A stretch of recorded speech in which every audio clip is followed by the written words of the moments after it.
This is what you need to know about caring for your Chinese elm bonsai. Chinese elm is a fantastically adaptable tree. It can live in full sun, or it can be indoors. Either way, you can have a very healthy, happy plant.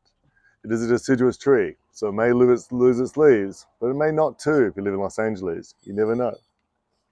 So, if you're going to keep your bonsai indoors for the winter, make sure you start treating it like an indoor bonsai for the entirety of the winter, and then wait till the spring when it's nice and warm again to take it outside, and then it can be an outdoor bonsai again. So, watering your bonsai. If you water it too much, your tree will turn yellow. Not enough, your tree will turn brown. But don't worry, keep watering it. It should come back to life. These are really hardy trees. So I water my trees. I keep mine outside. So I get the watering can or the hose and give them a good drenching, let the water run all the way through them. And that's how I water mine every day. And sometimes if there's a really, really hot day and they're in full sun, maybe twice a day. So that's how I water my outdoor ones. Indoors, what I suggest you do is let them get a little bit dry before watering. So maybe it's only a couple times a week, maybe 3 times a week. And you can start finding out for indoor and outdoor just by picking them up. They'll be really light when they're dry. And if so, give them water. Other ways to do it is put a chopstick in it. You pull the chopstick out. If it's dry, water your tree. If it's wet, you don't have to water it. But keep an eye on it. The day you forget to water it with the day it turns brown.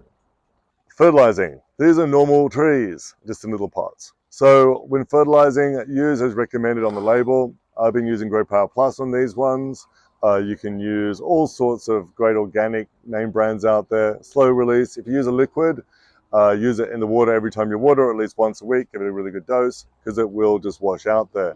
I often keep mine in little tea bags full of little organic fertilizer. But have some fun with some fertilizers. They do need them. It washes out quite fast. All right, pruning and shaping. Now this is part of the Zen part of bonsai. This is where you start looking at the future of the tree. So you start working with long-term effects of the tree. So this little tree here, you see we have one branch coming this way, that way, this way. So everything's got access to light. We're trying to form a triangle, and each one of these I'm trying to form another triangle on. So as you'll notice with the branches here, so we're trying to do ramification. Now what ramification is every time we cut a branch, so on this species, see how this is still pink in here? And here this is wooded, right? Once this starts going hard is when I want to start cutting this. So this is about on the time now. I'm just going to go to, and I'm going to leave 2 new branches, 2 new leaves, just there. And now I'm going to get 2 more from that next time. So it'll be 2, 4, 6, 8. We're going to have this nice little, it's like topiary in a way, where you're just cutting, so I'm just going to cut right here. Now I'm going to get a little branch that's going to come this way, and I'm pushing some back budding in. So I'm just going to give end up creating a nice little nest of little branches through here. So I'm going to cut this one here off, because I just want one branch leaving, and this one here, because I just want the first leaf. This one's going back in. So it's one branch at one time from one spot. So we've got multiples coming out here. Nope, I don't. I'm good in here, because you want it to look like a branch. So we highlight the branch coming off. The other thing with the bonsai too is you're trying to get a nice wide base to a nice fine taper, and you don't want anyone to see how you did it. And we did it by letting it grow and then cutting it. So these little trees are about 6 years old, and they're imported from China.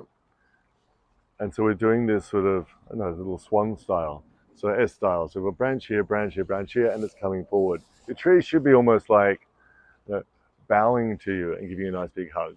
So we're going to bring this tree around. We'll work out where your front of your tree is. It'll be in here. I'm actually going to reposition this tree a little bit higher eventually.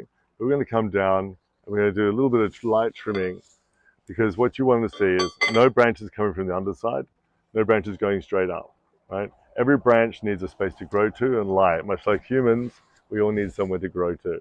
So we need to make sure that there's nothing growing out under anything else, and you also don't want anything crossing, right, or growing inwards. Everything should be going outwards, out towards the sunlight and giving its own space to grow. And at the same time, I'm trying to create a little triangle here.